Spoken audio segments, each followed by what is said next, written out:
इन्हीं मकबरों का रहस्य सुलझाने जा रहे हैं तो दिल थाम कर बैठ जाएं। ये झज्जर के मकबरे हैं और इन्हें बुआ हसन के मकबरों के नाम से जाना जाता है और यहाँ पर एक बुआ का तालाब भी है। शुरुआत करते हैं पहले मकबरे से, जो बुआ और हसन का मकबरा है। बात है सन 1600 ईस्वी की, जब एक व्यक्ति था जिसका नाम मुस्तफ़ा कलोल खान था और उसकी बेटी थी जिसका नाम था बुआ। और वह एक दिन जंगल में शिकार खेलने के लिए जाती है तो उस समय उस पर किसी बाघ ने हमला कर दिया और एक हसन नाम के लकड़हारे ने उसकी जान बचाई और वह उसको यही मकबरों के पास एक तालाब है वहाँ पर ले आया। और जब बुआ को होश आया तो वह उसे अपने घर ले गई और घर ले जाने के बाद उसने अपने पिता से कहा इसने मेरी जान बचाई। तो उसके पिता ने उसकी इच्छा पूछी तो उसने इच्छा के फलस्वरूप बुआ का हाथ मांग लिया और बात वहीं से शुरू होती है। अपनी बेटी की जिद के सामने मुस्तफ़ा कलोल खान ने हार मान ली और उस युवक को अपनी सेना में भर्ती कर लिया। मुस्तफ़ा कलोल खान बंगाल के गवर्नर के यहाँ नौकरी करता था और उसने हसन को युद्ध में भेज दिया और उसकी वहाँ पर मौत हो गई। हसन की मौत के बाद बुआ को सदमा लगा और वह उसी तालाब के पास आकर बैठी रहती जहाँ पर वे मिला करते थे और फिर उसने हसन का मकबरा उसी तालाब के पास बनवाया और 2 महीने बाद भी बुआ ने अपने प्राण त्याग दिए। फिर दोनों का मकबरा एक साथ यहाँ पर बनवा दिया गया।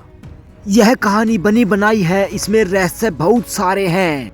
हम आपको बता दें कि इन मकबरों के मुख्य द्वार पूर्व दिशा की ओर हैं, जो कि 400 साल बाद भी जो के तो खड़े हुए हैं।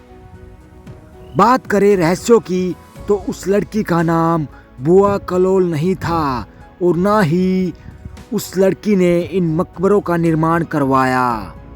अपवाद बहुत सारे हो सकते हैं। हमने यहाँ पर आकर देखा कुछ अलग प्रकार की कारीगरी इनमें की गई है और ये आज भी जो के तो खड़े हुए हैं। चूने का इस्तेमाल चुनाई के लिए किया गया है। रहस्यों पर वापिस आते हैं और आपको बताते हैं कि हसन नाम का युवक इतना ज्यादा ताकतवर था तो उसको युद्ध में कैसे मार दिया गया। क्या मुस्तफ़ा कलोल खान ने हसन को मरवाया? अगर वह शेर से एक लड़की की जान बचा सकता है तो क्या युद्ध में वह विजयी नहीं हो सकता था? अगर बुआ नाम की लड़की इतनी साहसी और ताकतवर थी, अकेले ही शेर से लड़ने के लिए जाती है, तो उसकी कहानियां हमसे छिपाई क्यों गई? और भी कुछ बताऊंगा। ज़्यादातर मकबरे खंडर अवस्था में पहुंच चुके हैं और ये बहुत ही ज़्यादा क्षतिग्रस्त हो गए हैं, परंतु ये आज भी जो के तो खड़े हुए हैं और सरकार भी इन पर ध्यान दे रही है और इनकी रिपेयरिंग वगैरह करवा रही है। यहाँ पर इन छतरियों में बलुआ लाल पत्थरों का इस्तेमाल किया गया है।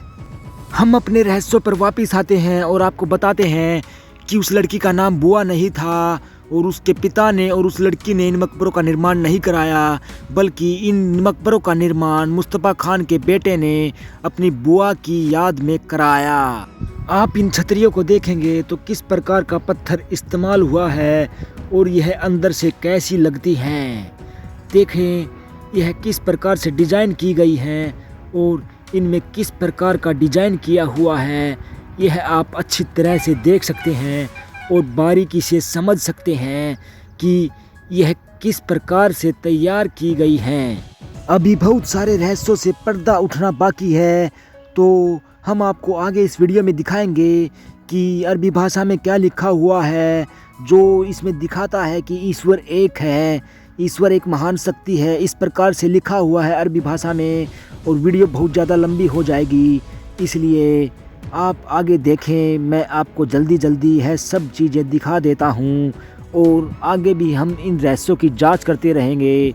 ये उन व्यक्तियों के समाधि स्थल हैं जो इस दुनिया में नहीं हैं, वह ज़मीन के नीचे अब आराम कर रहे हैं। तो आप जल्दी जल्दी इस सभी वीडियो को देख लीजिए।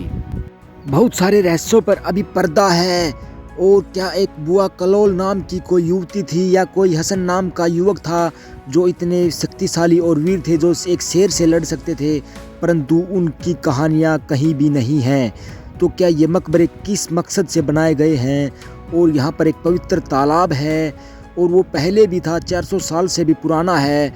और हम बहुत सारे रहस्यों से बाद में पर्दा उठाएंगे और आपको इसी तरह की मनोरंजक वीडियो भेजते रहेंगे और आप वीडियो देखते रहें। आगे भी वीडियो है।